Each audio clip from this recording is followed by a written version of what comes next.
आप लोग तो हर एक कार्य को आप वोट बैंक के नजरिए से देखते हैं।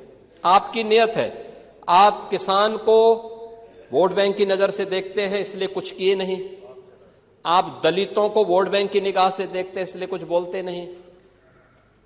इसलिए मैं कह रहा हूं ना, देखो बांग्लादेश में एक दलित नौजवान को कैसे जला दिया गया।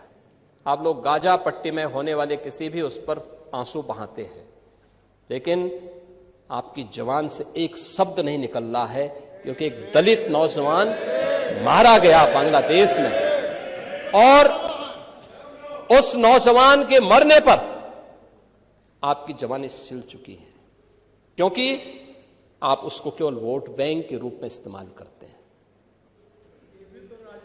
ये राजनीति नहीं है पांडे जी, ये राजनीति नहीं है, ये वो सच्चाई है जो आपकी तुष्टीकरण की नीति है, जिसके कारण बांग्लादेश बना है।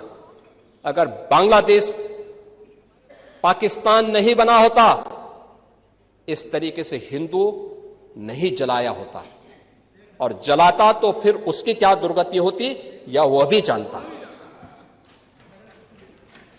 ये सुरक्षा की गारंटी, वहां मारे जा रहे हैं हिंदू, आप लोग नहीं बोलेंगे। एक कैंडल मार्च निकाल के चलते हैं गांजा के मुद्दे को लेकर के,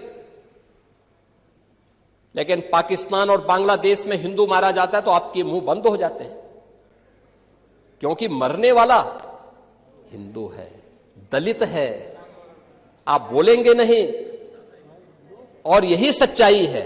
निंदा प्रस्ताव पारित होना चाहिए, और ये प्रस्ताव नेता विरोधी दल की तरफ से आना चाहिए कि इस घटना की हम भर्त्सना करते हैं, और बांग्लादेश सरकार को इस बात की चेतावनी देता हूं। और इसीलिए हम कह रहे हैं, नोट करना, ये चीजें होनी चाहिए, और हमारा भी प्रयास होना चाहिए।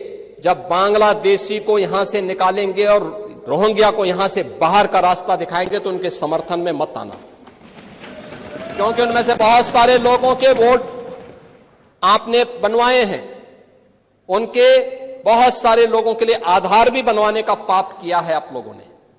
इसलिए इन चीजों को ध्यान में रखना, और एक एक चीज की स्क्रीनिंग होगी, बहुत प्रभावी कार्रवाई करेंगे। हमारे ही देश में रह करके ही हमारे लोगों के खिलाफ अपराध, और वहां पे निर्दोष हिंदुओं पर अत्याचार करोगे, निर्दोष सिखों पे अत्याचार करोगे, ये स्वीकार्य नहीं हो सकता है।